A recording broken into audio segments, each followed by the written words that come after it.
của quân sự Liên Xô. Nền móng ra đời của gã sát thủ trong hình hài ống thép này bắt đầu từ ngay khi Thế chiến II kết thúc. Trong quá trình nghiên cứu những loại vũ khí của người Đức để lại, súng chống tăng Panzerfaust đã lập tức được gợi lên những ký ức kinh hoàng trong mỗi kỹ sư Liên Xô. Thoạt nhìn, Panzerfaust chỉ là một quả đạn lắp vào một ống thép, bắn một lần là vứt. Vậy mà từ T-34 cho tới IS-1, IS-2 đều không thoát khỏi cảnh cháy rụi sau khi lãnh chọn từ 1 tới 2 quả đạn của nó.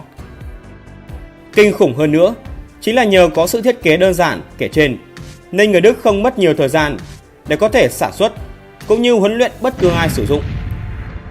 Đến nỗi một cậu chàng trong đoàn thanh niên Hitler hay một bà cô Aryan nào đó cũng dư sức biến một chiếc xe thiết giáp Liên Xô thành đống sắt vụn với chỉ một chiếc Panzerfaust. Quả là một thứ vũ khí ưu việt mà Liên Xô cần phải dồn toàn lực nghiên cứu và phát huy. Lập tức, các phòng ban nghiên cứu vũ khí của Liên Xô nhận chỉ thị là phải có cho mình một thiết kế đáp ứng đủ hai yếu tố. Một là phải kế thừa những ưu điểm mà Panzerfaust có được, và hai là phải bổ sung thêm thật nhiều tính năng đúc kết từ kinh nghiệm chiến đấu. Và trên cơ sở đó, họ đã cho ra đời một khẩu súng chống tăng đáp ứng được các yêu cầu. Đạn được gắn trước nòng, sử dụng liều nổ lõm, dùng xong có thể nạp tiếp, nhỏ gọn, dễ dàng mang vác và có sức xuyên phá rất tốt. Khẩu súng đầu tiên, RPG-1, súng chống tăng cầm tay, đã ra đời. Thế nhưng RPG-1 thì chưa bao giờ được đưa vào sản xuất vì thiết kế vẫn còn quá nhiều chi tiết cầu kỳ. Thế nhưng cũng không phải đợi lâu.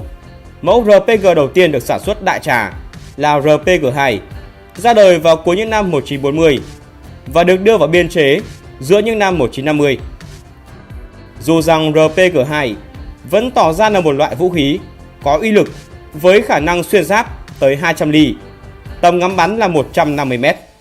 Thế nhưng, ngay khi đưa vào sử dụng, nó lập tức tỏ ra lỗi thời.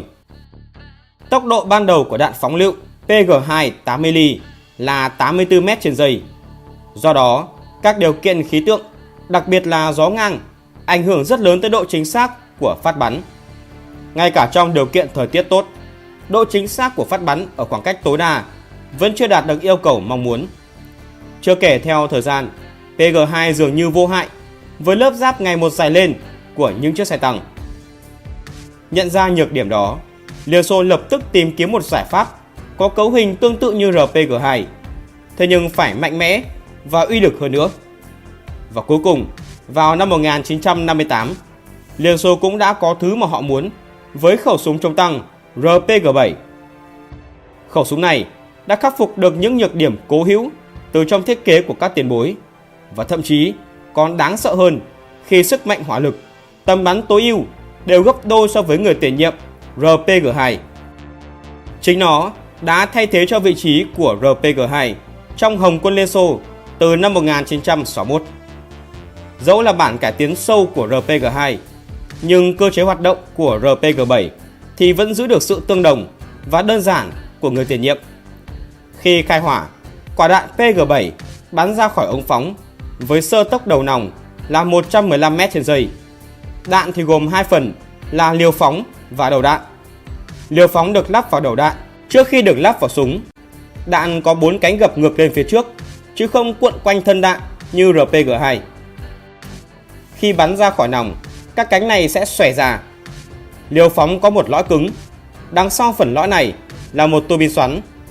Điều này làm cho đạn xoáy rất mạnh ngay từ trong nòng súng. Sau khi ra khỏi nòng súng khoảng 11 m, động cơ tên lửa hoạt động và đẩy đầu đạn lên tới vận tốc là 295 m/giây.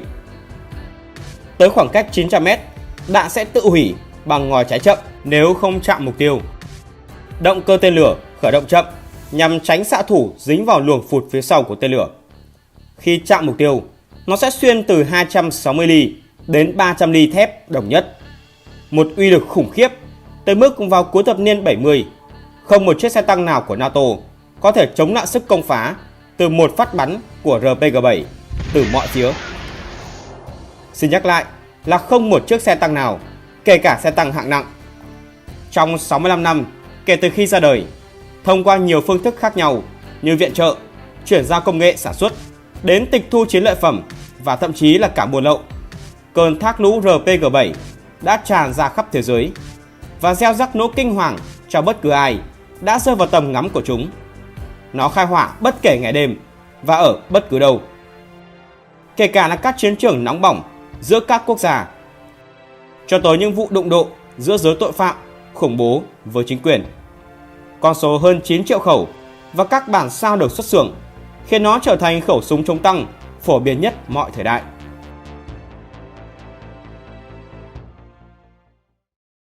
Ngon bổ rẻ mà vẫn hiệu quả. Cho đến tận bây giờ, RPG-7 vẫn được ca tụng là loại vũ khí mang trong mình toàn bộ tinh hoa học thuyết quân sự của vũ khí Liên Xô. Đó là rẻ, dễ làm, dễ dùng, đa năng và bền bỉ. Nhưng uy lực thì vẫn phải đảm bảo một phát chết luôn. RPG-7 là loại súng chống tăng được sử dụng phổ biến do thiết kế đơn giản mà vẫn đem lại uy lực mạnh mẽ, đồng thời có khả năng nạp lại đạn sau khi sử dụng và sử dụng nhiều lần thay vì dùng xong vứt luôn, gây lãng phí. Về cơ bản, nó chỉ là một ống thép có đường kính trong 4mm, cỡ đạn to hơn cỡ nòng, đạn chỉ nhồi chuôi vào nòng súng. Giữa thân súng phình to ra thành một buồng rộng, đây là buồng đốt, chứa liều phóng. Việc tạo thành buồng đốt sẽ đủ đẩy súng về phía trước, nhưng lực này thì vừa cân bằng bởi lỗ thoát khí ở phía sau. Một thiết kế đơn giản tới mức một xưởng gia công cơ khí tầm trung nào đó cũng dư sức làm được tới 80% kết cấu, ngoại trừ phần kính ngắm, thuốc phóng và đầu đạn.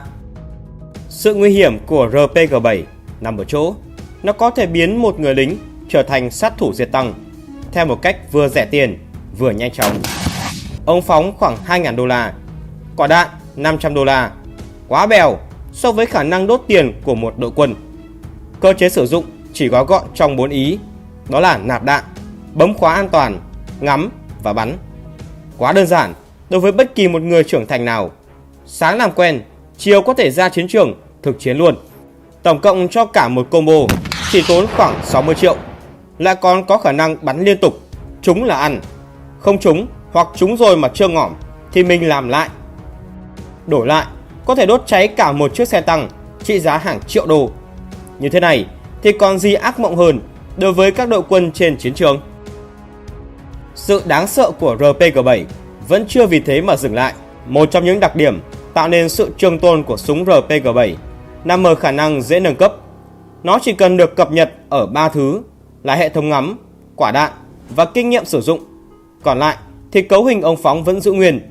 Nhờ vậy mà ngay cả những ống phóng đời đầu 1958 vẫn có khả năng bắn được những quả đạn đời mới nhất, cũng như giảm bớt số đầu việc nâng cấp, vừa rất kinh tế mà cũng vừa cập nhật hiện đại hơn.